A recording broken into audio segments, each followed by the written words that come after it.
Hey, what's up, Canada and beyond? Thanks for tuning in to us here tonight. Welcome back, all of you ladies and gentlemen, grannies and gators, boys and girls, and anybody and everybody else in between. We're going to be doing a bit of a follow-up show here tonight for you. You guys have probably getting to know this case really intimately over the last few days. I've been able to have this privilege to be the kind of the exclusive primary outlet for these ladies in the case that they're fighting. I'm so enamored with everything that they're doing. So we're going to where we left off last week. We're going to pick it up from there right shortly, right after I, of course, do my due diligence. And right out of the chute here, I got to give out an invite. This is kind of informally being done, but on Saturday, guys, at I believe it's 4 p.m. Central. I'll double check on that as soon as I can. But we're having a private Zoom call where I'm going to be dedicating an hour or two, whatever it takes, to take everybody through what we're doing with the Patriot Switch movement, give everybody an update progress, hear some testimonials from people. And as much as I wanted to talk about what we are doing, I know that there's a lot of people that have looked at it and are curious, whatever the case might be, but for whatever reason they didn't want to take part at that point in time. Those are the folks I hope you come and join us and have a good kitchen table discussion with myself. We probably might have a few special guests, and we'll talk about what we're doing and the success that we're having. So if you're on the fence but you kind of know, or you're curious, the link's on the bottom below. And also there, you guys will find a link on our website to the guys that have got it figured out for your gold and silver precious metal needs to protect yourselves from the government. So that is the housekeeping out of the way. And I'm going to, if I can find myself on my computers here, I kind of had to do a little moving around over the last couple of days, but here we are. Welcome back, Stacy and Lani. Lani the lawyer and Stacy from Stacy's Happy Place. Oh, now my camera is out of line.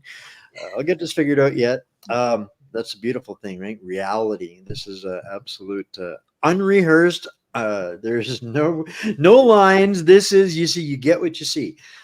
So welcome back, guys. Last week we had a big week talking about what was coming up on Monday, which happened Monday, obviously, and we weren't able to get to talking about it until today. Thank you for the patience and the privilege of giving your first exclusive interview about what actually happened on Monday to the community here at What's Up Canada. So thank you and welcome back.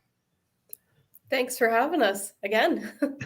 Good to see you. Again, you got to be getting tired of this already by now, Stacy. You are so not a this kind of life living person. No. But so thank you for coming back. Being brave enough to do that every time. And so last week when you guys were on, we were talking about what you guys were looking at and facing on Monday. And I'm gonna throw out my my hillbilly interpretation of that, And what appalled me was that it looked like you guys were going in on Monday to the Red Deer courts, and they were going to decide to seize your property in lieu of court costs for basically a case that shouldn't have been there in the first place.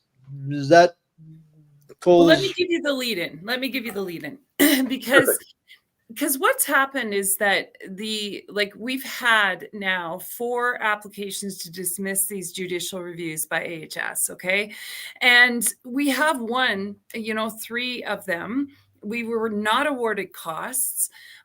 This was number 4, okay? This application was actually for security for costs because they're trying to say that, hey, if they lost the first judicial review and that was acceptable in terms of conduct, then there's a risk you're going to lose the next ones. And AHS would like to secure the potential court costs of having to appear to answer to these cases.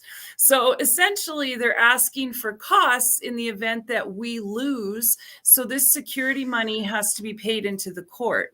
An added bonus is that I always seem to get served when I'm writing a brief. It's probably bad luck, I guess, but we got served with a couple of things. It was this application when we were filing our brief for the second judicial review. So they wanted the security then. And the risk is that if the security is not posted, they can dismiss the cases and they won't hear them at all. So that's kind of the travesty in it all, right? So They wanted the money up front just in case you lost, and to make sure that if you couldn't get it, then they would just be able to sweep it under the carpet into the trash can. Well, the problem is that if a government agency over enforces and continues to enforce constantly against a business, and I mean, the last inspection they had was after we delivered a speech telling this story, and the police were there almost, I think it was almost the next day, wasn't it, Stacey, with AHS? Yeah. And I think the worst complaint they had, but nonetheless very serious, was that the family was storing their lunch in the fridge with the milk that goes in the coffee. So, it just goes to show you, if they decide that you're going to be pigeonholed or you're going to be closed, it's a really difficult run. And I've seen multiple businesses going through this pattern of enforcement, and basically it doesn't stop until the business stops. And that's what we're seeing. And that's why this story is so incredible, because despite the odds, despite losing every single application, every objection, even, I'm glad I don't keep averages because it's ridiculous. But, they've kept their business open. And I think that says a lot about their fortitude and their integrity, because a lot of people have thrown in the towel, and no less respect to them, because you can't possibly operate like this. If people are saying things about your business, if AHS comes into your place, they inspect. Subjectively, they decide what's right or wrong, because you won't find it in the rules a lot of the time. And a lot of the time they were wrong about the rules, or else they were just adding things that didn't even apply to the business. But, they then go back to their office and they post it online. So you don't get a judge and jury, you get a subjective opinion. Now, if the public is going to be relying on that information and deciding where they're going to shop as a consumer, this is going to hurt the business. And you have no access to a judicial review process, right? You have to go through an appeal. So what we had explained to the court on Monday is that, at least in Staceys' case, based on what they were requesting of the court, she would have had to have 2 years' time with her business closed. Okay. She would have had, because what they do is, if they close you down, you have no permit, right? Then you file your appeal, and then they come back to you and say, you can't operate without a permit, even if you're waiting for an appeal, which is normal in our court system, unfortunately. But then what happens is the business owner is intimidated, is going to be shut down while they're waiting years to get this heard and have it reviewed because it wasn't fair. And the next thing you know, they tell you, no, you have to go get your permit. And then they call you moot. And they say, none of this conduct matters. It doesn't matter. You've got your permit. You're happy again. And this chapter is closed. But then it happens and it repeats the cycle, right? until that business drops down and leaves. So until they close their doors permanently. yeah, Yeah. yeah, Right. Mhm. So yeah. for just a review on that, because the list is absolutely staggering to me. The one I got you to send me by text the other day, all of the instances of their aggression, I guess, is how to, because they're not really. I guess it was these are instances of contact, crimes in action. But I mean, they were relentless for 3 years on this. Like, was there a week that went by through that 3 year period, Stacey, where they weren't performing Stasi on you? Probably not. No. Not right. No. Not a week in between. Even when we finished our first appeal. So we finished our first appeal. I filed our closing arguments in writing, and 2 hours later, she was served with a business closure. Yeah. So it made that entire appeal process irrelevant and moot, really. I mean, what was Okay, now, for the audience's sake, if they Mhm. don't live in Alberta, how far of a drive is it from their office to your place, Stacey, or to where this was served? Good question. 20 I mean, minutes 20 minutes? from Red Deer? Something like that, yeah. right. Yeah. So they were on it literally immediately, and so yeah, 20 minutes to a half hour to drive it to you yet too. Yeah. They seems pretty premeditated to me, I guess, is what my train of thought on that. um that's just in again, it's this highlights, and this is what the audience needs to take away from this, in my opinion, is this pattern has been happening across the country, and it is the process being the punishment, Mhm. and the ability to enforce and enact it is on whatever guy is collecting the paycheck, or lady, to be the jackboot Mhm. part of the equation, Yeah. at their whimsy. And Yeah. the scary part of it is that if they target you as a business, good luck. Really, good Yeah. luck. Right. Because they shift the rules around. I mean, at one point, they had contacted the fire department, the police, no question. They were bringing them in there, trying to threaten them with arrest. The town of Eckville, to try to get them to pull a business permit if they could. Um, OH&S. yep, Yeah. yep. You know, they had, OH&S to pull Yeah. a business permit on a bookshop. Mhm. Mhm. Mhm. I couldn't get OH&S to make that kind of movement on $1 million oil field location. Mhm. But where it becomes really troubling though is, this can happen, and it has happened to many businesses before Stacy. Right. And all you have to do is walk down Main Street in a small town and take a look around, take a good look around. Even go, downtown your cities, you can see it all there. Ask yourself what businesses used to be there and why they left. Okay. Because it is really getting to the point. If they target you, you are not going to be in business. And I'm learning that firsthand myself as a lawyer. There's administrative processes they will throw at you that you never saw coming. You'll get audited. You'll have all of a sudden your taxes are messed up. All of a sudden, Yes. your trust account's going sideways, but it shouldn't be. Right. There's a lot of stuff. And sometimes your protection is to come out publicly and to say it. But I know that there are other businesses, I speak with them, that are undergoing a form of persecution. It really is a persecution of their business. And the only advice I can give them is to look at the policies, because they're not in line with the policies. I'm not taking you up to the legislation because policies are easier to read, but nonetheless, they're not following this, and it's in writing. But the really shocking part of all of this is when you bring that forward and it's not an issue. It's not an issue in our justice system. So this is why we have to keep coming forward with these cases. We must. because the courts need to see this pattern, right? It's just, if they pick your business, it is so hard to get out of it once they decide that your business is going to go down. I honestly believe that. They're Yeah. bullies. You just start getting bullied, and the only way to take down a bully is to stand up to them. Well, anybody that's ever watched Godfather understands exactly what's been going on here. These guys were brought in, paid to shut you down through whatever inconvenience they could create or manifest upon you, and given a get out of jail free card. This is literally the syndicate owning the law enforcement or the agencies. The law enforcement is standing down, and the courts are.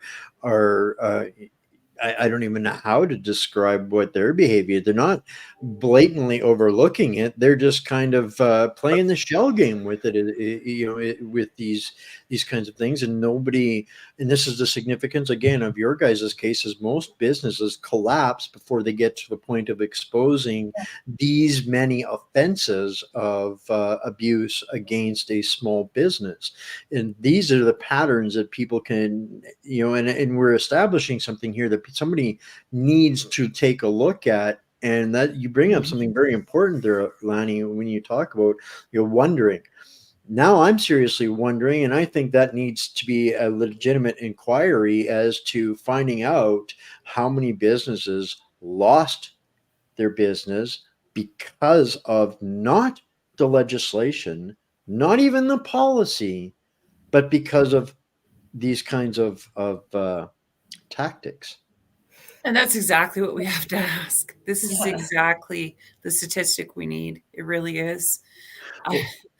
And that's something I know that there's a lot of people watching and following this story and taking action on it, and getting involved in the duty and the responsibility, because ultimately it falls upon us. And that's another big point of your guys' story. You guys weren't the media darlings out there is screaming to all of these things. You guys went about it with such grace and dignity and process. You knew what you were seeking to do at each point along the way, and it's got to be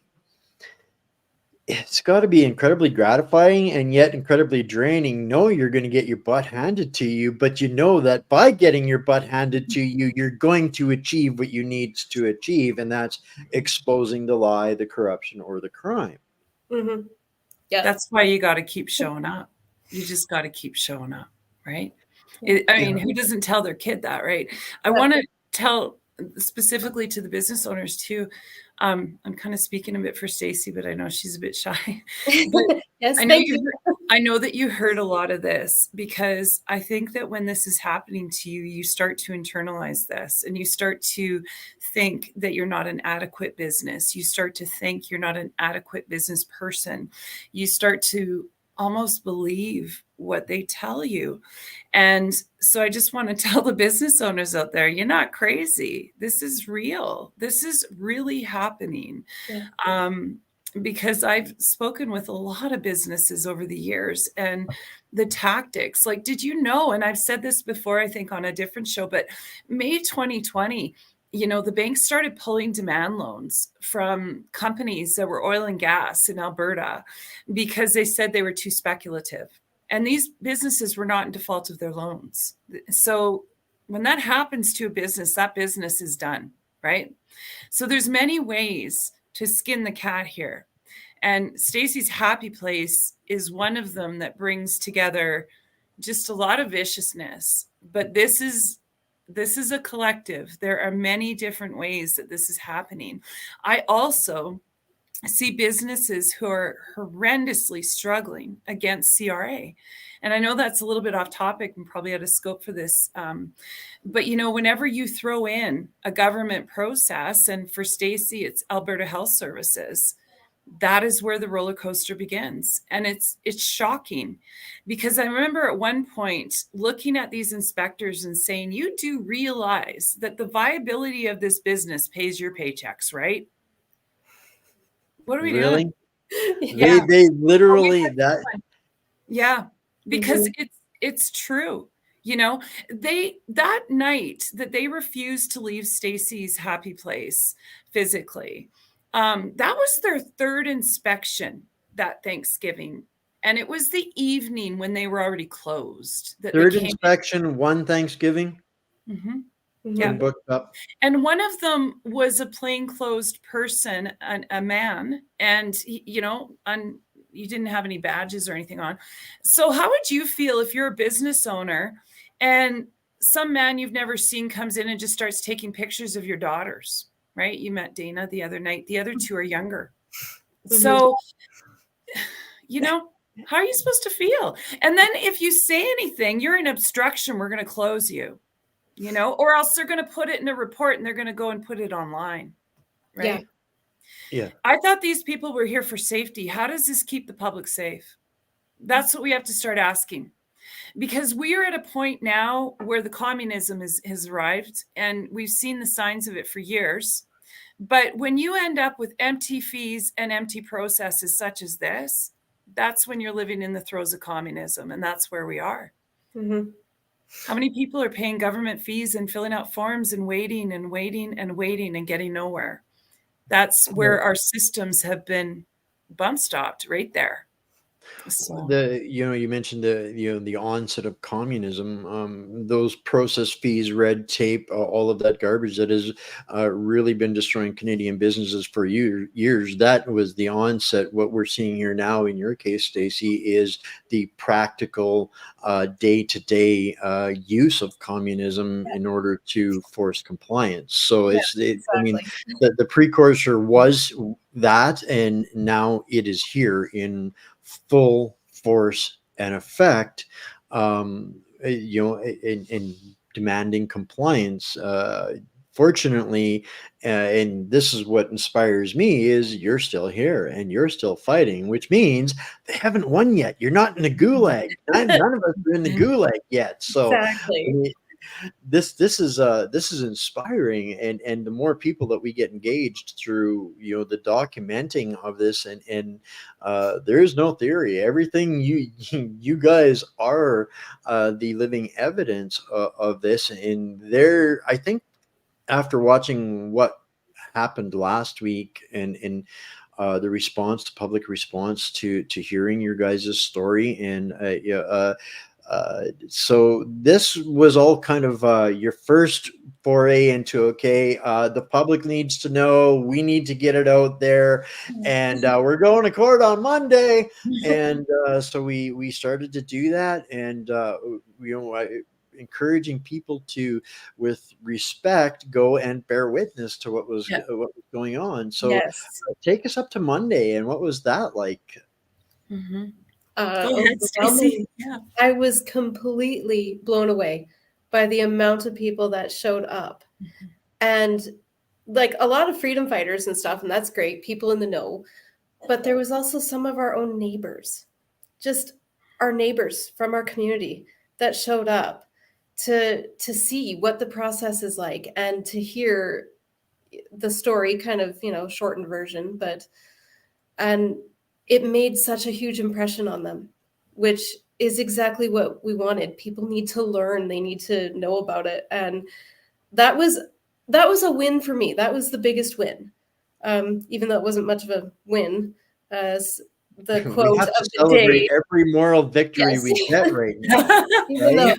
access to So- justice is not free. That was a big thing. Oh, Well, explain that though. that's important. That you got to see that, because it means people want to know. And I think that you've given people a reason not to be afraid to get to know what's going on in this case. And that, is again another testament to both of your fortitude and diligence, and grace and dignity in all of this. So there was a good turnout. My hearing was that it was kind of a packed house, and probably unexpected to those in the establishment. And when I was talking, I did get a chance to talk to Lani briefly after, for everybody out there, right afterwards. And Lani, you and I were talking. Do you think this made an impact? the public showing up to bear witness. Because I mean, Yes. you were going in there facing $27,000 judged against you, and Yeah. all of a sudden they kind of got a pleasant awakening. Well, I just noticed I didn't get chased to my Jeep yesterday, so I'd like to thank every single person that showed up. That was great. Yes. You know what happened? So I'll give you the decision here. They were asking for $27,000 in security, and what that was $13,500 for each judicial review. And what it landed up to be was $3,500 security for costs we have to pay per case. So the total went from $27,000 down to $7,000. And then people look at me as a lawyer and they're like, "Oh, are you happy with that?" And I just have to say, you know, it is what it is. And we just have to do what we can to get this heard. That's the first point. Mhm. But yeah, it was disappointing because you feel at some point, what is going to be serious enough? What is going to be that allegation that makes them take notice and actually show some shock about this, something that gives us some positive inclination? Because when you stand in front of a court and deliver this kind of information, you know, saying things like, you know, they used her corporate records and walked them over to the Crown to prosecute her personally. And then they denied her legal representation. And then they physically refused to leave and said the Trespass Act didn't apply. When you throw that all out there, I understand as a lawyer and as a person the gravity of those words. And I would not be able to say them unless they were true as an officer of the court, because I'm basically throwing my license in the shredder. Mhm. Right. So I guess as a lawyer, my best answer when people say, "What do you really think?" is, why, you know, do you hear how serious this is, right? But that just makes, I think I'm probably speaking for Stacey again, but Stacey and I are more resolute in this sense to say, you know, there is a need to get this out here, you know. Yeah, exactly. And that's, you know, to help me digest it, you know, this is it's a bittersweet, it was a bittersweet day, you know, Mhm. it wasn't a total loss and it wasn't a total No. victory, but I think you guys made ground in that, if there had been, if there hadn't been anybody there, they Mhm. probably would have levied the max that they had on you because nobody would have cared, nobody would Yeah. have noticed. Absolutely. So I, you know, this is where I, you know, I think maybe on the grand scheme, there's, as much as it's disappointing as it is, you need that, or you wouldn't be equally or more so resolute, Yeah. right? So, Mhm. Mhm. but yet, yeah, I think you got 2/3 of the day. I think you guys won Yeah. 2/3 of the day on Mhm. Monday in that case. And now this is all of a sudden a much more realistic opportunity for you guys to carry on with the fight and move forward with what you're Mhm. doing, because now you don't have to come up with $27,000. Now it's only $7,000. Exactly. Yep. And now you can, then Stacy can sleep again, and Lani can be busy preparing for the next step in that. So I'm Yeah. going to take Mhm. over here for a second and pull this up onto the screen there, guys. This, if you take a picture of that or open it up, guys, that's a link to the Give, Send, Go that we launched for Stacy. And I wanted everybody to know that it was initially launched with the $27,000 limit that we were hoping to raise so that we could keep Stacy and Lani in this fight. But as soon as we heard that it was going to be down to $7,000, we've adjusted that. So now it's a much more practical, realistic goal Mhm. for the community to get involved. And this is important, an important fight. So everybody that can, if you have an opportunity, write that link down, find them, go over there and throw $5 or $10 into it. It's not going to take everybody. It's only going to take a few of us, and we can help them along with fighting the next fight right away without having that hanging over their heads to do that. So, you know, given that now, if I'd have brought you guys on Monday, you guys would have both been sitting there like late. So having had a couple of days to think about this, Stacey, how are you feeling now? You probably didn't sleep Sunday night at all. Yeah. You're probably sleeping a little bit better now after that. But do you see things a little more clearly moving forward again, or Yeah. how's it been? I feel actually really, really good about it. I really feel like we're gonna do this. This is going forward and it needs to go forward and it's gonna happen. I Well, feel really strongly about that.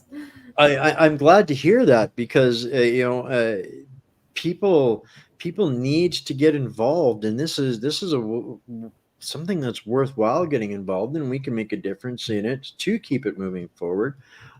Forgive me, guys. I'm just making sure that everybody in the chats gets a chance to see the link here to the Give Send Go because people are just starting to get to know about it, and we want to give them the opportunity to help as well. So, yeah, it is me juggling everything around, not trying to be rude or anything. Just No, welcome to Wayne's world. So, you're in Lani. How do you feel moving forward on this? Getting I feel past this good. hurdle. Yeah, I feel good. I think that any professional who takes something like this on, you got to try to get your thick skin on, right? Mhm. Because I know that it's not going to be something where you walk in the courtroom and receive accolades for your work but I've always told people my entire career, because I had to laugh, because the first lawyer that I ever saw, he sat there and he looked at me and he's like, I've never lost a case. So I got out of the office and I'm talking to my friend, because I remember this is when I was in university. And I looked at her and I said, boy, is he ever a liar? And she's like, what do you mean? And I said, every client of his has been right. He can't always win every case, right? But I mean, there's a lesson to this, because it's about the lessons in the case, right? And that's what this is about. Because if we don't bring this forward, if nobody says a word, nothing will ever change, right? Exactly. My mind is constantly going to those poor Coots boys, Yeah. I can't imagine. That could be you. That could be me. That could be me next week.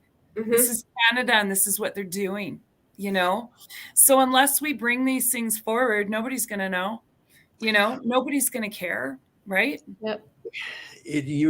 Something you said in there is so powerful, and people, I don't know if they understand the magnitude of and how far up the scale this goes. But I had a meeting a couple of years ago with a very prominent elected official in Canada, and we were talking about sovereignty in Canada, and it boils down to what he told us is it doesn't matter. They rule through implied consent. Because you don't say no, they assume it's an automatic yes. And this is what you were just talking about in essence, and that runs all the way to the scale to the top. If we don't say no, they assume we're saying yes. Silence is yes. There was even a different angle to this, though, because they really manipulated the law.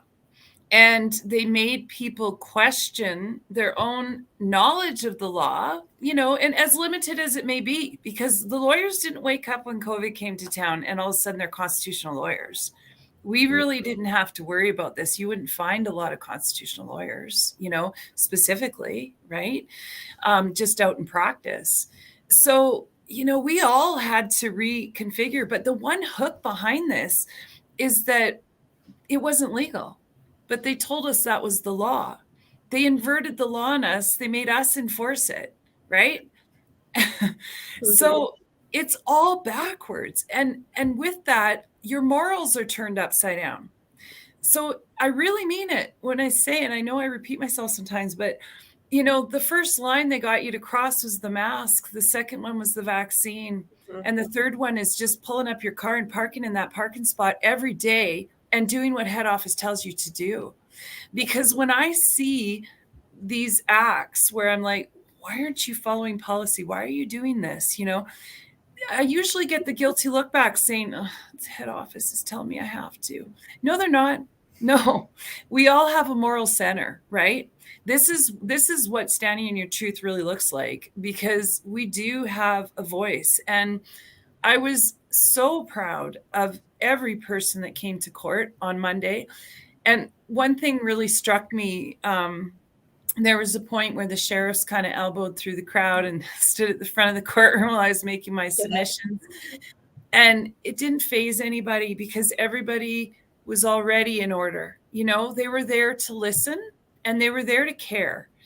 And that is what we wanted. That's what we really wanted, because every time it seems like I've seen a crowd in the courtroom, and it's not just on my cases, but anybody else, it seems like it goes into high risk security breach, right? But what we have to, this is a public forum, and we're saying in court, you can't record and this and that. And people are confused by this but it was all done through video recordings before and during COVID, and that was okay. I got a lot of questions about that. So when the government, when our agencies, our organizations start to tell you the law is something different, that's when the crazy kicks in. You start to feel like you're crazy. Because deep down, people are just trying to be good Canadians. They really are, and comply with the law. When the bailiffs and the sheriffs were pushing their way through the crowd, people were moving aside, right? Because they're not there for aggression. They are there because they care about our democracy. And that's what we have to get back to. I'm going to use a word that in its, dictionary form, ignorance is a lack of knowledge. It doesn't mean people are stupid. It means they have a lack of knowledge. And this is what these people have weaponized the good people amongst the good people. They weaponized the fact they didn't know, they didn't realize, they felt they were being turned into criminals. They felt they were being forced to do the wrong things, but their lack of knowledge on how to articulate or defend themselves has been stripped from Canadians for generations. They don't want us to know those kinds of things. So this is something that has been a personal peeve of mine for a very long time. But, over the last little while here, even the last few days, I'm seeing this common theme, and I know that we are basically have the most educated and knowledgeable group of Canadians in Canadian history. Our society is very good at self-educating, and boy, have they gone through a learning curve in the last couple of years and are picking up steam. And that's again one of the things that your case in particular is showing an educated path through all of this, the discussion, the process, and there's still more process to go. Tell us a little bit, Lani, about what the next steps for that process are now then. Okay, so we've already had one judicial review, and by now people seem to know a lot about the facts. That judicial review was the one where cash register receipts were taken under threat of arrest without a warrant, okay? The second judicial review is on January the 10th and January the 12th. And that one deals with basically the case is dismissed based on the chair interpreting a sentence as an application to dismiss. So then gives AHS leave and says, go file an application to dismiss, and then grants it. So there was no review of this evidence, which means that we have not had a first hearing of this matter at all.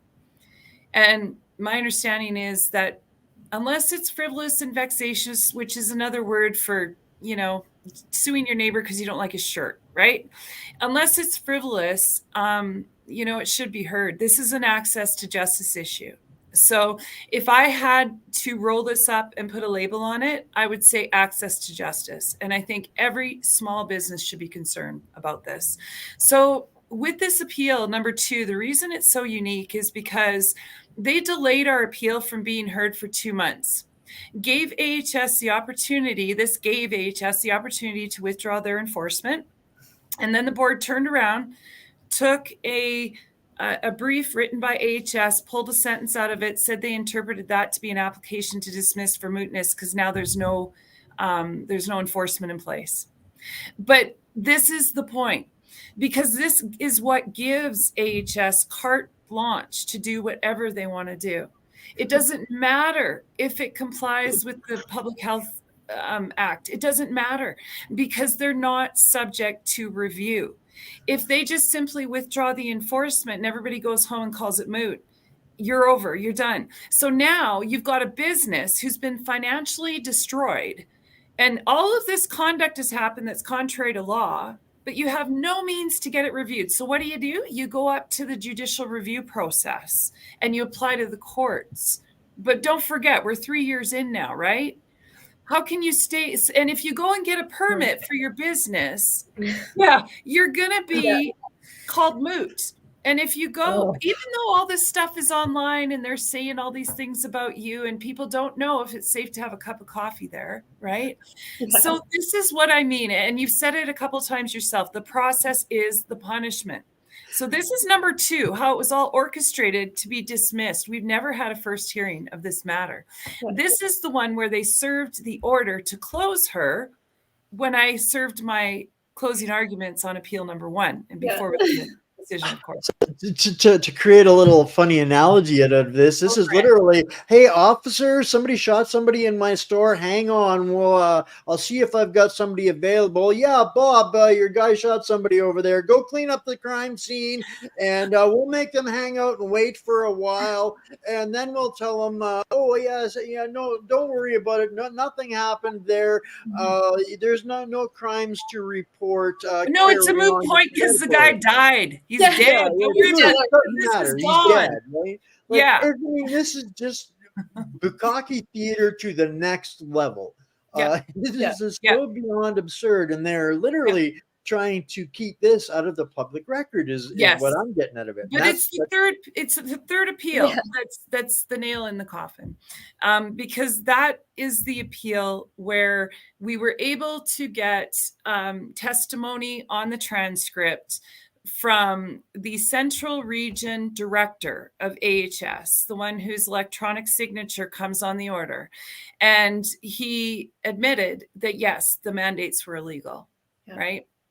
That brings us full circle now, because that means that the businesses that did not enforce those mandates stood by Canadian law, and those were the businesses that were destroyed. The law-abiding businesses were the ones destroyed. That's a mouthful, Lani. It is. That's a real mouthful. Yeah. Right there. And to say they knew it, and they avoided liability by having you and I enforce this for them, right? The people. Yeah. And once the businesses are broke, people typically in small businesses, I know, been there, done that, lost a small business. I put my last dime into it to keep it open to the very last second, the very last day. There was not a dime left to appeal or to do anything about anything else. So those businesses that are gone, those people are broken. They don't have the ability to do anything, let alone start their business again. So how are you going to access justice? Yeah. So you're on the street corner with your business going under, and they're literally breaking the rules and not complying with the law. And you're supposed to be able to tolerate that for 3 years and then bankroll security so you can go to court and have your case heard. Yeah. Yeah. Think about that for small business. It may not bother big corporations, but it's definitely putting under small business. I could name a list of them. Yeah. It probably wouldn't take long to do a Google search and be absolutely startled at how many businesses closed throughout the measures, and again sets the stage of magnitude as to you're still here. You're still going. This is why your case is so unique, having reached this far.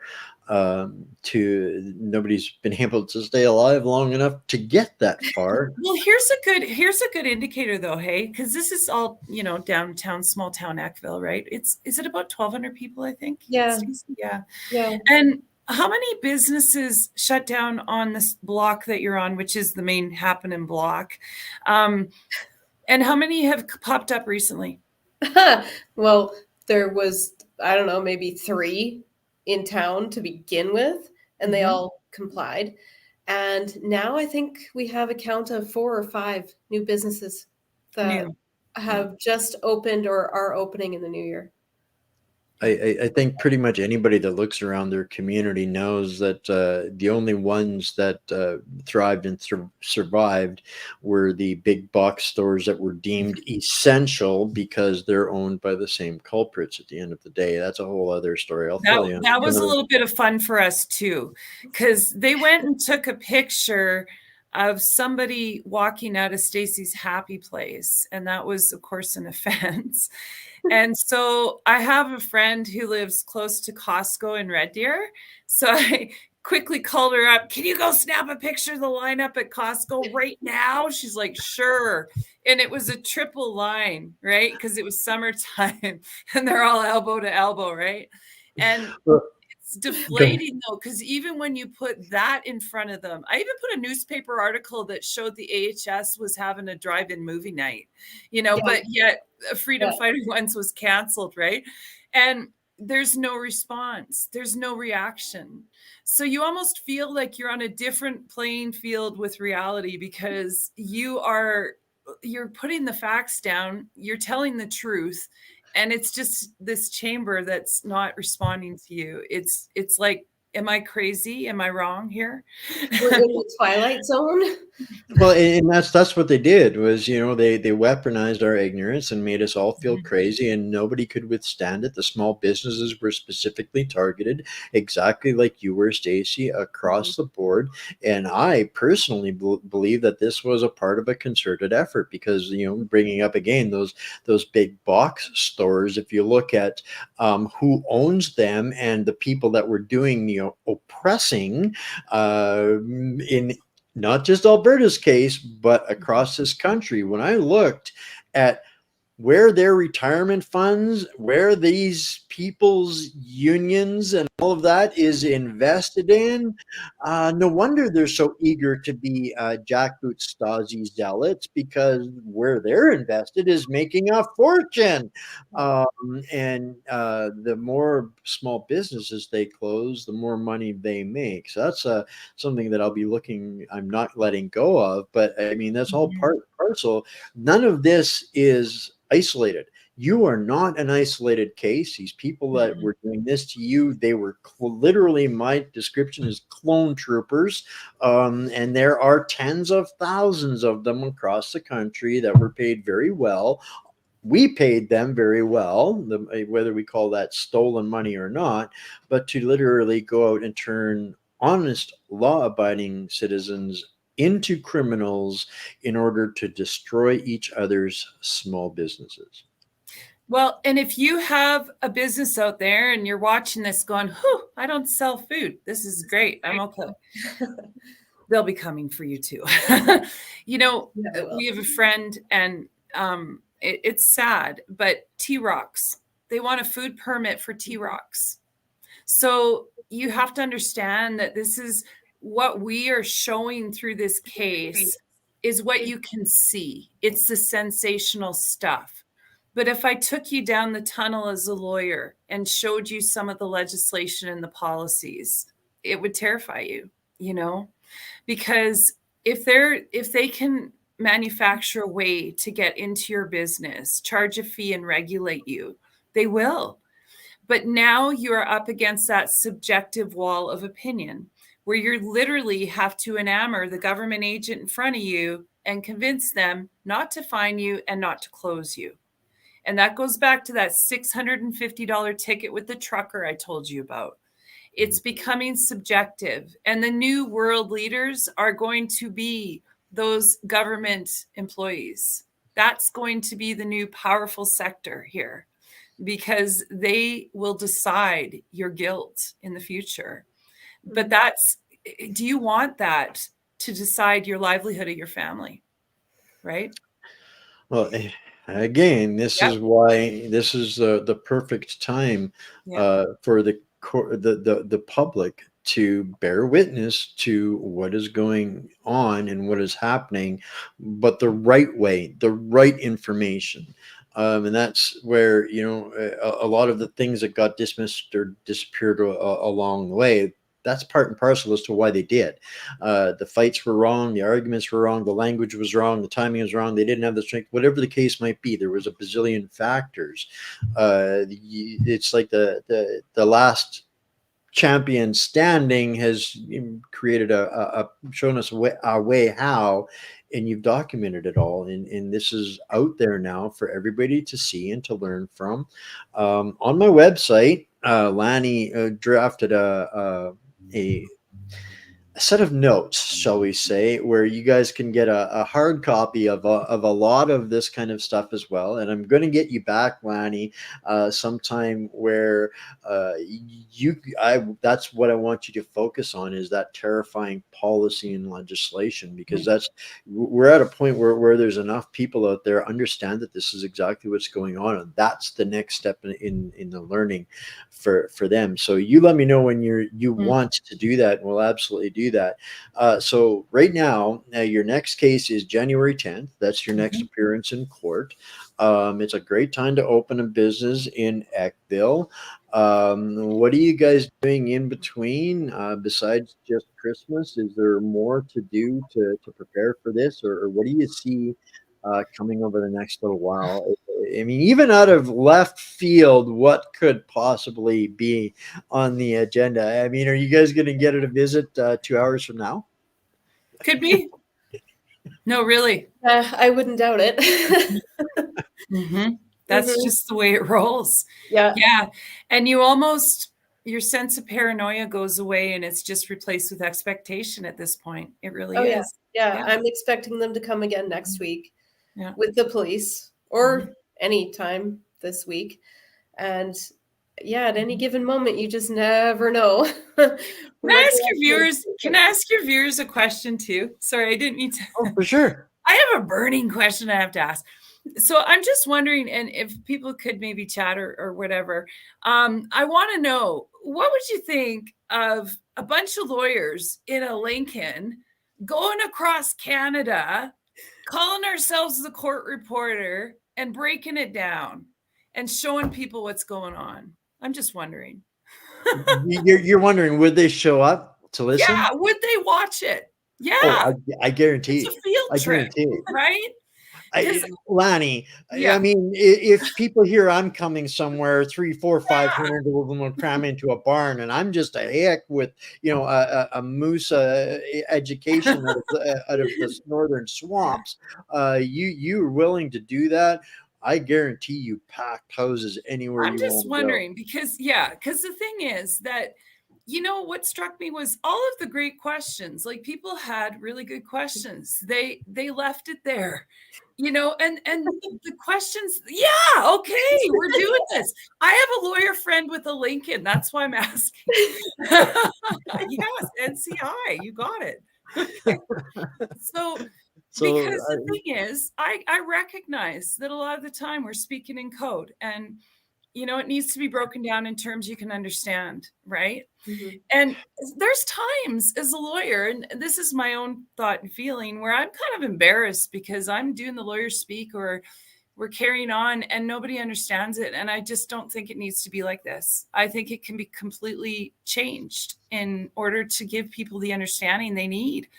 Why are you getting divorced and you don't even know what the step in the process is? You don't know, there's so many aspects to this, but just in terms of the freedom fight, that's where I narrow it down and just say, I think that would be a service. I think it's something we need, and I wanted to canvass that with your fans and see what they had to say. So I think it's pretty much basically unanimous for immediately on that, and I believe that as well, because the level of interest that I've seen just since your first breakdown of what was going on there is such a a level of the population out there, not just a freedom movement, but other people that wanted to know what's going on and wanted to understand it, and they couldn't. And they're really, exactly as you said, there was such a shortage of constitutional lawyers, people that were informed, knowledge all about anything like this, and it's taken a lot of learning curve. So there hasn't been a lot of people that had the time to do it or the willingness to do it. I can't think of anything that you, with your guys' super skill sets, could endeavor upon doing. So yeah, I Yeah. really look forward. Any help, I'm Oh, your yeah. And there's a big message behind this, because you know what? Every single Canadian needs to understand that, yes, you are smart enough. Yes, you are worthy enough. And yes, you need to go to court and listen and learn and figure out that system, and we need to demand a system that we can understand, right? It's challenging for me, and I'm a lawyer, but it's a nightmare for an average person who's, even if they're not average and they're an executive, they don't know the legal system, and it's such a code, And I have so much hope, though. Just this past weekend, I met a young man. I spent 3 hours talking with him, and this guy, on his own, through sources and people that did the work, like yourself, has become such an expert on the corporate law. He actually has the Manitoba courts quivering right now, and they don't know what the heck to do with him. So this is the kind of things, but to tie it into that, one of the shows a good mutual friend of ours, Doug Force, and I did about 3 years ago, and we called it the crime of the century. And it was the theft of our knowledge about how our country actually works. For 90 years, they've been busy stealing the knowledge, hiding it, making sure we didn't know how our country works. And you're fixing it. Thank you. On behalf of my community and audience. We'll try to fix it, but yeah, there's a lot to be done. But yeah, look at your tax return. Do people file their own? I don't know. Is it safe to do so? I'm not sure, but yeah, it goes down. You're talking yourself into a weekly spot here, Lani. You get tired of hearing that drone on, but yeah. So but no, we're getting down to the tail end here. What so we anything else that we're missing about what's coming up next? Stacy's Happy Place on Facebook. You can reach out and get a hold of at least Stacy's or her crew. It's all going to be an equally wonderful experience, I promise you. What do you last things you want to tell everybody out there before I let you guys go and give you a break from me? You're probably as tired of me as you think anybody else is you. Thank you to everybody that showed up and everybody that's showing up right now just to watch this, to hear the story, and just keep getting educated. You can do it. We're smart enough to do it. 100%. We deserve it. Right? It's one of my favorite hashtags. Hashtag Canada deserves better. Yeah. Yeah.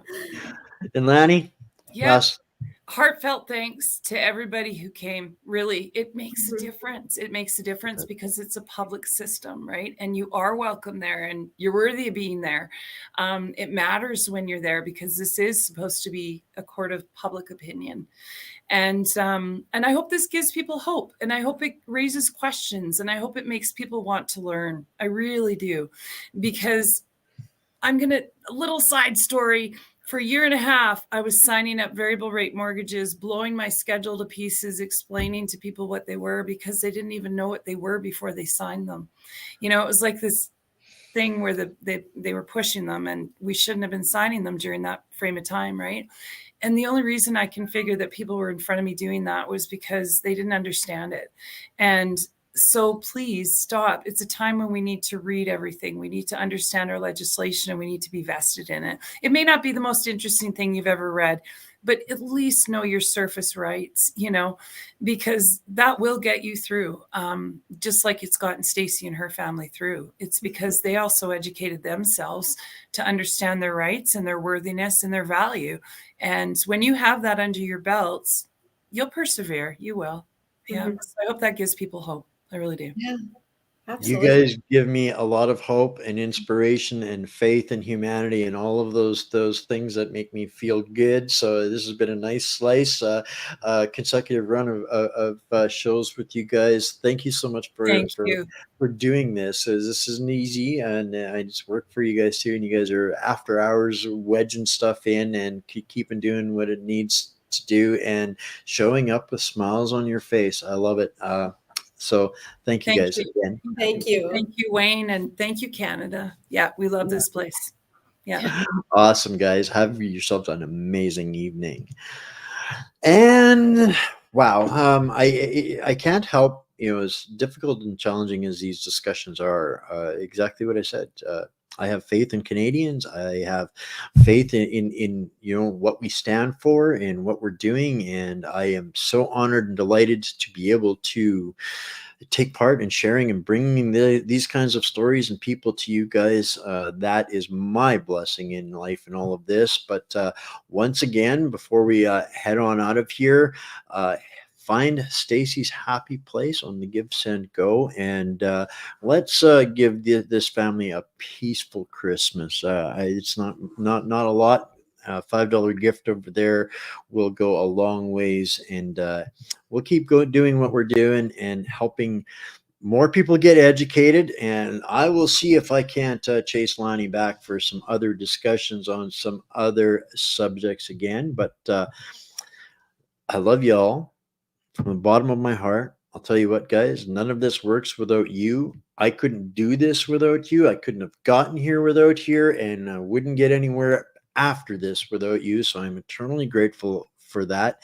We are leading the way in a new world that is going to be a much, much nicer place than some of the places we've been lately. So on that note, stay Canadian, stay strong, and reach out to us. Drop a link, a comment in the chat, email me, whatever the case might be. If you want to join us for our private Zoom on Saturday, I'm not going to pop that link up publicly, but we will see you soon. Bye for now.